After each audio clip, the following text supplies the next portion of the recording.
조금 전에 본 영상은 우리 8월 15일 날 남양주시 별내동에 있는 창대교회에서 작은 교회 세우기 목회자 클럽에서 주최하는 1.1 수련회 참석을 했는데, 그 작은 교회 세우기 목회자 클럽의 홍보 영상을 보여드렸어요. 그 전도 간증하는 내용이 영상으로 만들어져서 여러분에게 보여줬으면 참 좋았을 텐데, 10명밖에 모이지 않는 교회에서 고등학교 2학년짜리 여학생이 친구들을 열심히 전도를 해가지고, 그래서 50여 명이 모여서 예배드리는 교회로 성장했다. 뭐 이런 간증. 또 그 유장로님이 여기 중구 신당동 그쪽에 계시는데, 거기도 조그만 교회지만 장로님이 얼마나 열성적으로 전도를 하시는데, 나이 80이 되셨는데도, 민규야 그만 먹어, 배부르니까. 나이 80이 되셨는데도 이 복음 전하는 일에 절대 끊이질 않아요. 그래서 이분은 투자를 하는 거예요. 그래서 처음부터 예수 믿으라는 게 아니라 자기가 전도할 대상자에게 선물을 막 사다 드리는 거예요. 삼계탕이 필요하면 삼계탕까지 사다 드리고, 하여튼 그렇게 꾸준히 3번, 4번, 심지어 수박도, 이 더운 여름에 수박도 막 10kg짜리를 혼자 들고 가기 힘드니까 손 구루마에다 끌어가지고 갖다 줬는데, 아무도 없으니까 문 앞에다 놓고 온 거예요. 그거를 4번째가 하고 나니까 그 다음에 가서 만났는데, 그분이 그러더래요. 또 수박 갖고 오면 교회 수박 가지고 가서 던져버린다고. 그러니까 이 장로님 하는 말씀이 참, 야, 이것은 그분이 수박 사가지고 교회 오겠다는 얘기야. 이렇게 받아들이면서 아주 열심히 전도를 하시는 그런 간증을 들었어요. 여러분들, 전도는 우리 믿는 자들의 사명이에요. 사명. 그래서 죽도록 충성하라 그랬거든요. 그러니까 아유, 나는 아파서 못해, 바빠서 못해, 늙어서 못해, 너무 어려서 못해, 이거는 핑계가 될 수가 없어요. 어떻게 충성하라고? 죽도록. 여러분, 죽을 병이 걸려서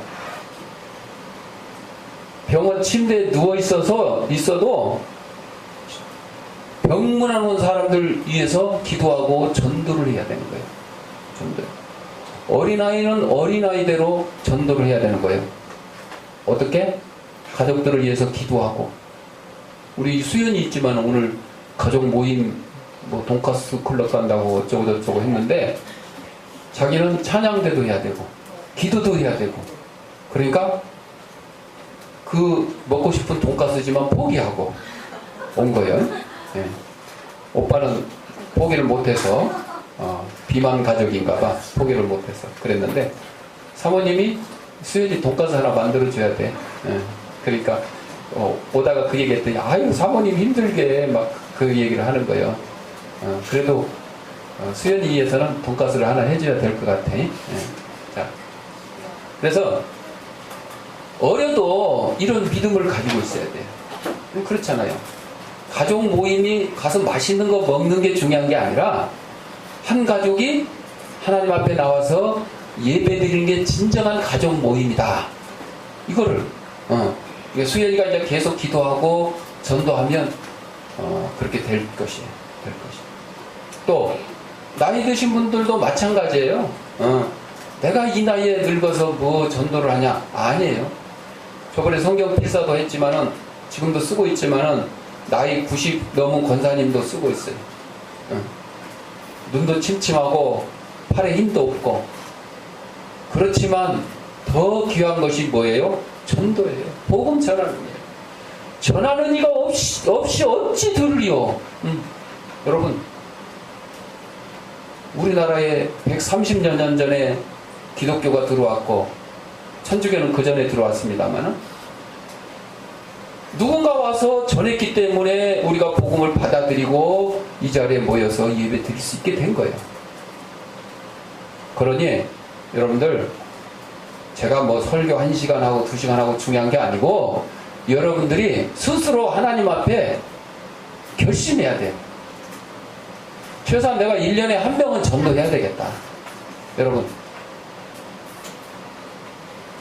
지금 여기 25명이 앉아있는데 25명이 1년에 한 명 전도하면 50명이 되는 거예요. 내년에 50명이 한 명씩 전도하면 100명이 되는 거예요. 참 쉽죠? 근데 여러분들 양심에 손 얹고 가슴에 손 얹고 생각해봐요. 1년에 한 명씩 전도했나? 1년에 한 명 전도하기는커녕 복음 전하지도 못했을 것 같아. 그런 사람이 수두로 갈 것 같아. 그러니까 우리 주양교회 성도들이 적다고 우리 정권사님 맨 기도하지만은 그 기도만 해가지고 될 일이 아니고 기도했으면 정권사님도 전도해야 돼요. 만나는 사람이 있잖아요. 누구를 만나든 만난다고. 그 만나는 사람한테 복음을 전해야 돼요. 못 만나면 뭐로? 전화로 해도 돼. 요즘에는 문자로 해도 되고 카톡으로 해도 되고 돈 안 들이고도 전도할 수 있는 방법이 많습니다. 지하야 많아. 뒤로 딱 가운 탁자에 올려놓고 뒤로 딱 기대고. 그래서 여러분 스스로 이 시간에 나는 1년에 한 명 이상 전도해야 되겠다. 하나님께 약속을 하시기 바랍니다. 제가 여러분에게 강연을 하지 않겠어요. 그러나 분명히 하나님께 약속을 해야 돼요. 그래서 우리 교회 소식란에 보면 첫 번째 성도의 의무 딱 해놨어요. 1. 예배, 2. 전도, 3. 기도, 4. 성경 읽기에는 뭐 타자, 복사 다 포함하고 그 다음에 헌금 5가지 넣어놨는데 가장 중요한 게 예배, 그 다음이 전도. 전도한답시고 교회 예배 안 드리고 전도하면 그게 전도예요? 아니에요. 이 5가지가 균형 있게 잘 이루어져야 돼요. 그게 건강한 교회가 되고 건강한 성도가 되는 거예요. 자, 본문으로 들어가서 내가 평안히 눕고 자기도 하리니 이런 말씀이 나오는데 하나님께서 주신 기쁨이 세상 사람들 돈 많고 권력 가지고 명예 가지고 있는 그런 사람들이 누리는 물질적인 복보다 더 좋다. 거기에 대한 다윗이 확증한 말이 내가 평안히 눕고 자기도 하리니 이렇게 표현을 했습니다. 또 다윗은 이 기쁨으로 인해서 극한 환난 가운데서도 아무런 두려움 없이 평안히 누워 잘 수 있었어요. 특별히 사울왕의 추격을 피해서 광야에서 생활하는데 따뜻한 잠자리가 있는 것도 아니고 덮고 잘 이불이 있는 것도 아니고 여러분들 이스라엘 사람들은 그냥 두루마기 하나 이렇게 크게 그냥 우리 가운 같은 거예요. 그런 거 하나 이렇게 걸치고 다니다가 밤에 잘 때는 그거 덮고 자는 거예요. 뭐 입고 자나 덮고 자나 비슷한데 그래도 그걸 덮고 자니까 이불 삼아서 지아야 이불 삼아서 나를 안전히 거하게 하시는 이는 오직 여호와이시니라. 궤적의 무서운 공격 앞에서 평안히 누워 잘 수 있었던 것은 오직 하나님의 도우시는 은총 때문이었음을 고백합니다. 여러분 전쟁터에 나가면 군인들이 밤에 야 밤이니까 이제 자작으로 다 자요? 아니요. 보초 세워야 돼. 보초. 지금도 휴전선을 지키는 군인들 휴전선 아니더라도 저 남쪽 후방에 있는 군인들도 부대가 있으면요 부대 주위에 철조망을 세우고 그 다음에 초소를 세우고 보초를 씁니다. 교대 보초를 씁니다. 2시간에 한 번씩 교대에서 2명씩 짝을 지어서 보초를 써요. 그건 왜 보초를 쓰는 거예요? 적이 쳐들어올까봐. 우리 대한민국 5천만 국민이 평안히 자고 안심하고 생활할 수 있는 것은 우리 60만 국군 장병들이 보초를 서기 때문이에요. 누군가 보초를 서기 때문이에요. 그러나 사도 다윗은 도망 다니면서 평안히 그냥 퍼즐을 잘 수 있었어. 보초를 안 서도. 대신 누가 보초를 서는 거예요? 여호와 하나님께서 보초를 서주시는 거예요. 보초를 서주시는 것뿐만 아니라 지켜주시는 거예요. 적의 공격으로부터 다윗을 지켜주시는 거예요. 눈 크게 떠! 민우가. 너 몇 시에 잤어? 일찍 안 잤지? 일찍 자. 토요일마다 여기 와서 자. 알았어? 도망다니지 말고. 여러분들, 잠을 안 자면 건강에 해롭습니다. 그리고 낮에는 만사가 귀찮아요. 밤에 잠 안 잤으면 낮에 공부하기도 힘들고, 이렇게 예배 드리기도 힘들고, 장사하는 사람 장사하기도 힘들어요. 밤에 자야 돼요. 하나님께서 우리 인간을 창조하실 때 낮에 일하고 밤에 자라고 창조해 주셨는데, 그래서 밤에 일하는 사람들이 참 힘들고 고단한 거예요. 왜? 하나님의 창조의 역사를 거스르기 때문에 그래요. 어쩔 수 없이 그런다고 그러더라도 아닙니다, 여러분. 세상에 낮에 할 일이 얼마나 많아요. 굳이 밤에 가서 그렇게 해야 될 필요는 없어요. 꼭 필요한 경우에는 그렇게 어쩔 수 없이 할 수도 있겠지만, 그거를 평생의 직업으로 삼고 일하는 사람들은 정말 피곤하고 괴롭습니다. 돈 벌어봐야 소용이 없어요. 결국 병원비가 더 나와요. 밤에 잠 안 자고 고생해서 돈 벌어보면요, 나중에 병원비가 더 나와요. 더 힘들어요. 그러니까 우리는 하나님의 창조 섭리를 잘 따라야 돼요. 순리를 따라야 돼요. 여러분, 강물이 높은 데서 낮은 곳을 흐르는데 그 강물을 따라 내려오면 얼마나 편하고 쉬워요. 그런데 그걸 거슬러 올라가려니까 얼마나 힘들어요. 얼마나 힘들어요. 꼭 필요할 경우에는 거슬러 올라가는 그런 고난과 역경도 필요하지만, 대체적으로 하나님께서는 우리에게 순리를 행하라고 가르쳐 주셨어요. 순리대로.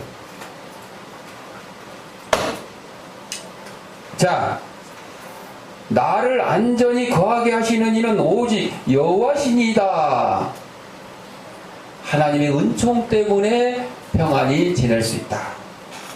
오직이란 말은 다윗이 하나님 외에 다른 어떤 것에 도움을 바라지 아니했음을 보여주는 거예요. 다윗이. 제가 오늘 이제 성경 필사하는 중에 지금 창세기 끝나고 이제 어제부터 출애굽기를 들어갔는데, 모세에 대해서 나오는데, 여러분, 모세가 태어났을 때 이스라엘 백성들이 생육하고 막 번성을 해가지고 애국 백성들보다 더 강하고 수가 많았다고 그랬어요. 그러니까 애국의 바로왕이 이스라엘 백성들을 탄압하는데 산파에게 이르되 아들을 낳거든 죽이고 딸을 낳거든 살려두라, 이렇게 명령을 했어요. 근데 이 산파들이 하나님을 경외함으로 두려워하여 감히 아들을 낳아도 죽일 수가 없었어요. 그랬더니 바로가 불러다가 물어봅니다. 야, 아들 낳으면 죽이라고 했는데 왜 안 죽였냐? 산파가 뭐라고 합니까? 히브리 사람들은, 히브리 산모는 너무 건강해서 우리들이 산파가 이르기 전에 이미 순산하였나이다. 그리고 아들을 숨겨버렸으니 우리가 죽일 수가 없습니다. 그렇게 답합니다. 하나님께서 이 산파들에게 은혜를 내리사 흥왕하게 하셨다 그래서 흥왕하게. 여러분, 이런 산파들도, 아기 받는 산파들도 하나님을 경외했더니 하나님께서 흥왕하게 해주셨어요. 그러니까 다윗이 비록 적에게 쫓기는 몸이지만, 지하야, 다윗이 비록 적에게 쫓기는 몸이지만 하나님을 경외함으로 하나님께서 그를 보호해 주셨다는 거예요. 슬픈 얘기 하나. 저기 여수 앞바다에 가면, 고흥 앞바다에 가면 소록도라고 유명한 섬이 있는데, 거기는 문둥병자들만 모아서 사는 곳이요. 막 문둥병자들이 여기저기 막 돌아다니니까 코가 뭉그러지고 눈이 파지고 손가락이 막 다 뭉그러지고 보기가 싫고, 그러니까 옛날에 그런 노래도 있어요. 문둥병자가 아이들 잡아간다고, 심지어는 잡아먹는다고. 막 그런 소문까지 돌았었어요. 이 소록도 문둥병 환자들 모여 사는 그 마을 촌장 앞에 70이 넘은 노인이 나타나가지고 저를 이 섬에서 살게 해주실 수 없습니까? 이렇게 묻습니다. 느닷없는 노인의 요청에 지아야, 아주 슬픈 얘기야. 잘 들어봐. 의자를 좀 뒤로 빼. 탁자하고 떨어져. 탁자에 기대지 마. 기대니까 자꾸 엉덩이 뒤로 딱 붙여. 엉덩이를 딱 뒤로 붙여. 팔도 좀 풀어. 이거는 여러분 남하고 얘기할 때 이러고 있으면 네가 뭐라고 얘기해봐라. 내가 듣나 보라. 빗장 거는 거야. 빗장 거는 거야. 그러니까 설교 시간에 이러고 있는 사람은 그래 너 얘기해봐라. 내가 듣나 보라. 그리고 틀린 말만 하기만 해봐라. 내가 적어놨다가 게시판에 올릴 테니까. 여러분 아무리 못난 사람이 얘기해도요 남의 얘기를 경청하는 사람은 이러면 안 되는 거예요. 잘 들어줘야 돼요. 여러분 귀가 두 개고 입이 하나는 말하는 것보다 듣는 것을 잘하라고 하나님이 만들어 주신 거예요. 경청. 응? 여기 서 있는 이 설교자는 설교해야 되기 때문에 할 수 없이 이렇게 여러분들한테 말씀을 드리는 거지만 앉아있는 여러분들은 잘 들어야 돼. 일제형 잘 들어야 돼. 한쪽 귀 막지 말고 잘 들어야 돼. 두 귀로 쫑기대갖고. 느닷없는 노인의 요청에 촌장이 당황한 표정을 지었습니다. 아니 노인장께서는 정상적인 사람이신 것 같은데 왜 이 나은 자들과 같이 살겠다고 그러십니까? 노인이 대답합니다. 저는 모두 10명의 자녀가 있었습니다. 그런데 그 중에 한 아이가 40년 전 11살 때 문둥병에 걸려버렸습니다. 문둥병에 걸렸다는 사실을 알았을 때 우리가 할 수 있는 행동은 그 아이를 다른 가족이나 동네로부터 격리시켜야 했습니다. 촌장이 말합니다. 그럼 여기 왔겠군요. 그렇습니다. 소록도에 나완저촌이 있다는 말만 듣고 우리 부자가 길을 떠난 건 어두 늦여름이었습니다. 그때만 해도 교통이 불편해서 차를 탈 수가 없으니까 걸어서 소록도를 향해서 오는데 너무 멀고도 힘든 여정이었습니다. 하루 이틀 사흘 더운 여름날 먼지 나는 길을 걷고 타고 가는 도중에 우리는 함께 지쳐버리고 말았습니다. 그러다 어느 산속 그늘에서 쉬고 있었는데 문득 잠에 골아 떨어진 아이를 죽이고 싶다는 생각이 들었습니다. 그리고 큰 바위를 하나 들었습니다. 마음에 내키지는 않았지만은 그 아이를 향해 바위를 던졌는데 마침 빗나가고 말았습니다. 이를 악물고 다시 바위를 들고 그 아이를 향해 던지려고 했는데 차마 또 아이를 죽이는 일을 할 수가 없었습니다. 그래서 아이를 깨워서 가던 길을 재촉해서 드디어 소록도에 가는 배를 타는 항구에 도달했을 때 문제가 일어났는데 자기가 거기서 딱 보니까 소록도 가는 배를 타는 사람들 모습을 보니까 코가 없는 사람, 눈이 없는 사람, 팔이 없는 사람, 다리가 없는 사람, 온몸에 문둥병으로 흉측한 얼굴들을 보는 순간 우리 아이는 문둥병에 걸렸지만은 그래도 몸은 멀쩡한데 이 멀쩡한 아이를 저 사람들하고 같이 살게 할 수는 없다.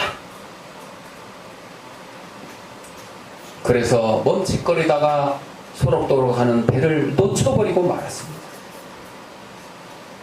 그래서 저런 우리 아이도 나중이 되면 저 사람들과 같이 코도 없어지고 눈도 없어지고 팔도 손가락 아주 흉측한 모습이 될 텐데 저렇게 살아서 뭐 하겠냐? 몹쓸 운명이니 생각하고 차라리 그냥 우리가 같이 죽자. 그렇게 해서 나루터를 지나서 아무도 없는 바닷가로 가가지고 신발을 벗어두고 아들을 끌고 물속으로 들어갑니다. 한 발, 두 발 깊은 곳으로 들어갔는데 물이 거의 자기 가슴 높이까지 차니까 아이는 이제 얼굴까지 찰 거 아니에요. 그때 갑자기 아이가 돌아서더니 아버지 가슴을 떠밀며 악을 써대는 거예요. 문둥병은 내가 걸렸으니 나만 죽으면 되지 왜 멀쩡한 아버지까지 죽으려고 그러냐. 아버지는 살아서 우리 구남매 자식들을 키워야 되지 않겠냐. 그렇게 완강한 힘으로 11살짜리가 완강한 힘으로 아버지는 어서 가시오. 아버지는 가시오. 그 모습을 보고 그 아들을 껴안고 한참 울다가 죽는 것도 쉽지 않다 생각하고 아들의 말 따라 아들은 소록도로 배 태워 떠나보내고 자기는 이제 집으로 돌아와서 정신없이 9남매를 키우는데 세월을 보냈어요. 9명 아이들이 다 자라서 대학을 나오고 결혼을 하고 이제 자기에게는 손자 손녀가 막 이제 생겨나기 시작했습니다. 그래 얼마 전에 큰아들이 시골의 땅을 다 팔아서 함께 살자 그러더래요. 그래서 큰아들 집에 가서 같이 살았는데 처음에는 참 편했습니다. 주는 대로 받아먹고 이불 깔아주면 자고 놀러 가자 그러면 놀러 가고 참 편했습니다.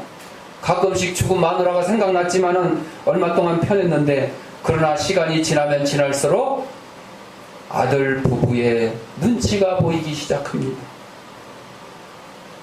아들 부부가 특별히 본인한테 뭐라고 눈치 주는 것도 없고 말은 안 했지만 스스로 그걸 느끼게 됐어요. 어느 날인가 드디어 큰 아들이 말을 꺼냈습니다. 큰 아들만 아들이냐? 뭔 소린지 알죠? 큰 아들만 아들이냐? 자식이 또 8명이나 더 있는데 나 말고도 좀 돌아다니시지. 그 얘기. 그래서 말없이 가방을 싸 들며들고 둘째째, 셋째째, 넷째째, 다섯, 여섯, 일곱, 여덟, 아홉 다 돌아다녔는데 사정은 마찬가지. 며칠 동안은 반갑게 대해주고 맛있는 것도 만들어주고 편한 잠자리에다가 놀러도 같이 가고 응? 이 더운 여름날 뭐 해수욕도 가고 계곡도 가고 얼마나 좋았어요. 그런데 그때뿐이었어요. 다 눈치가 보여서 같이 살 수가 없었어요. 그래서 허탈한 심정으로 예전에 살던 시골집에 왔을 때 문득 40년 전에 버렸던 문둥병 걸렸던 그 아이가 생각나는 거예요. 내 손으로 죽이려고까지 했는데 끝내는 문둥이 마을에 내팽개치고 40년을 잊고 살아왔던 그 아이, 다른 9명의 아이들에게는 정성을 다해서 뒷바라지하고 대학을 보내고 결혼을 시키고 그들의 자식들 손자 손녀까지 돌보는 온갖 정성을 쏟았는데 40년 전에 버린 문둥병 걸린 그 아이에게는 아무것도 해준 게 없구나. 아무것도 해준 게 없구나. 단 한 번만이라도 만나서 용서를 빌고 싶구나. 용서를 빌고 싶구나. 그래서 다시 먼 길을 떠나서 오늘 그 아이를 만나러 소록도에 왔다는 거예요.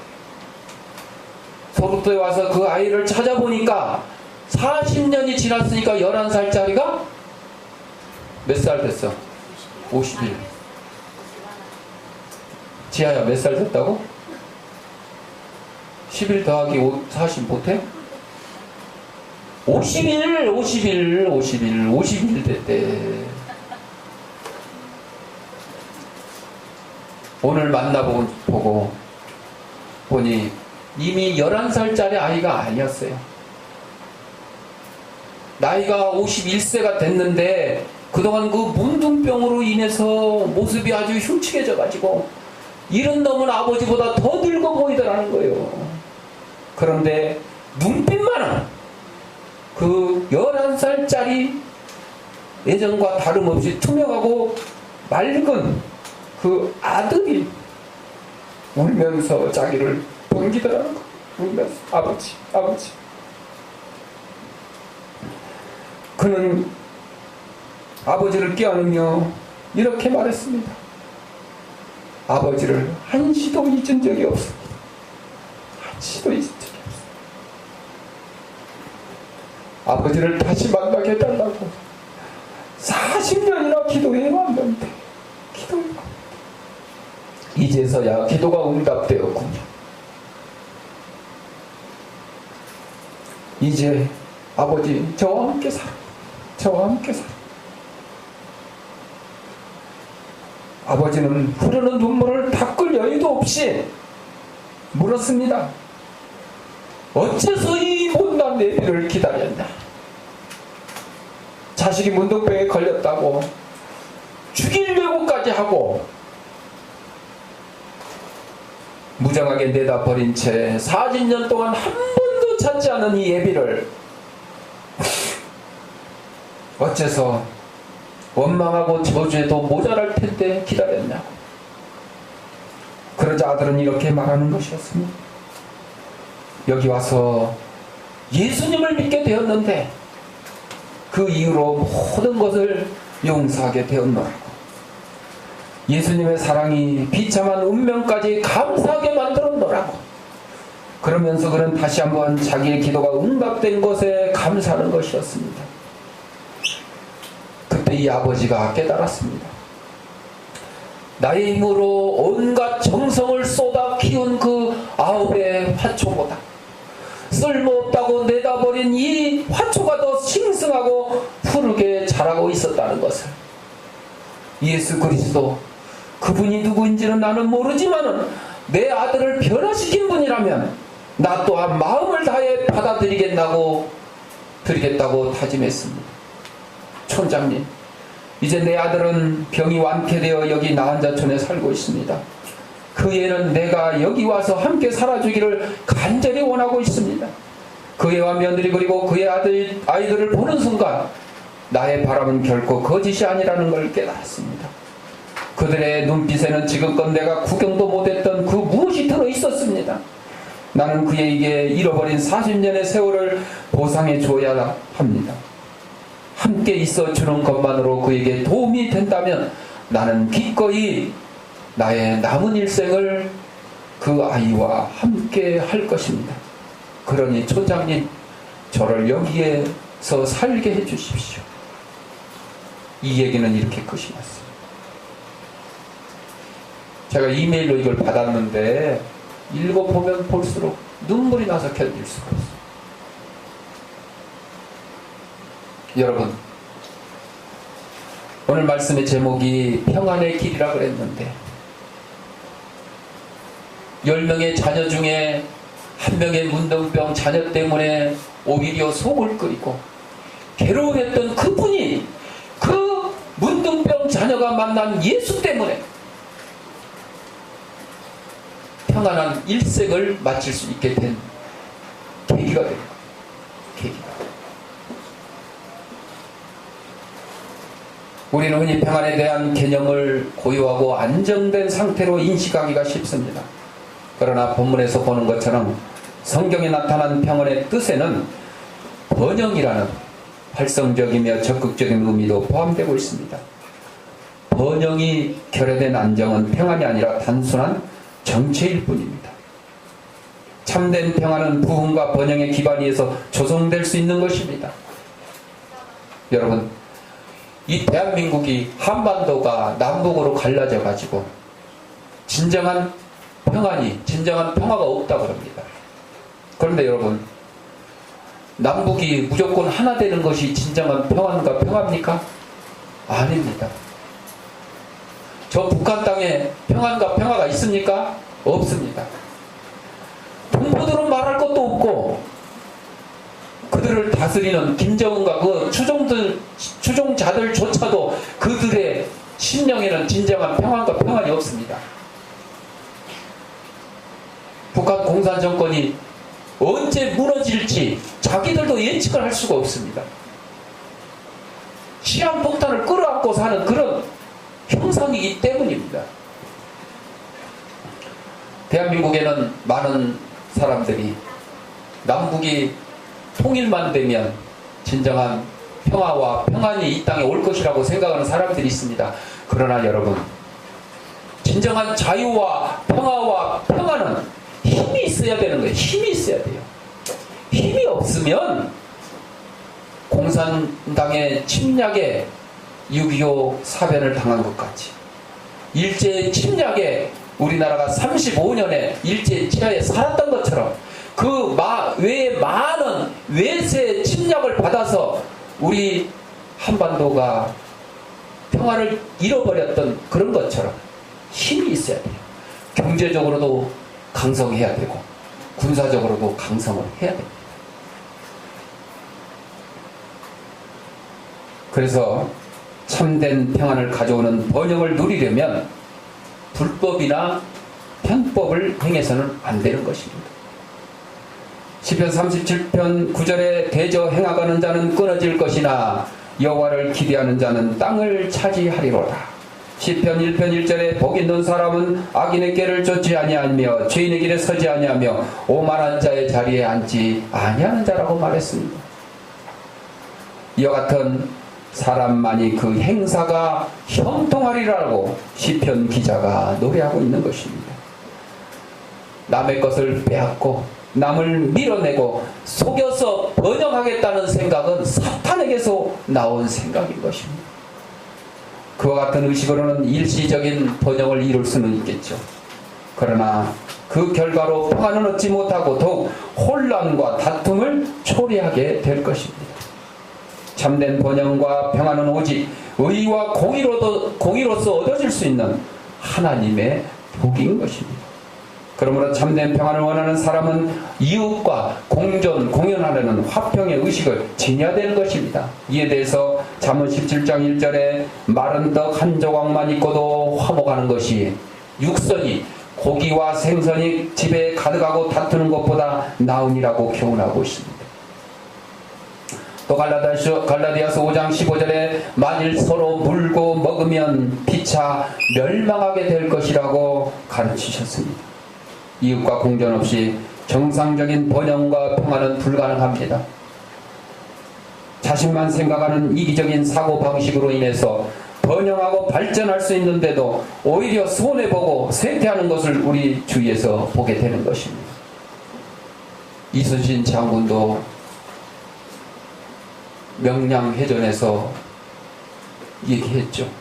살고자 하는 자는 죽을 것이요, 죽고자 하는 자는 살 것이야.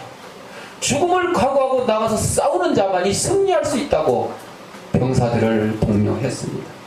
이처럼 성경의 평안 개념 속에는 발전과 번영의 뜻이 포함되어 있으며 이 번영과 발전은 의와 진리와 사랑의 법을 추구하는 삶 속에 구현되는 하나님의 복인 것입니다. 오늘도 이와 같은 진리를 외면하고 맹목적인 번영과 안녕을 얻으려는 사람들이 많을 것입니다. 그러나 사랑하는 우리 주양교회 성도들은 그의 나라와 그의 의를 먼저 구함으로써 하나님의 복 안에서 참 번영과 평안을 누리는 저와 여러분이 되시기를 바랍니다. 기도하겠습니다. 사랑의 풍성하신 아버지 하나님, 우리 땅에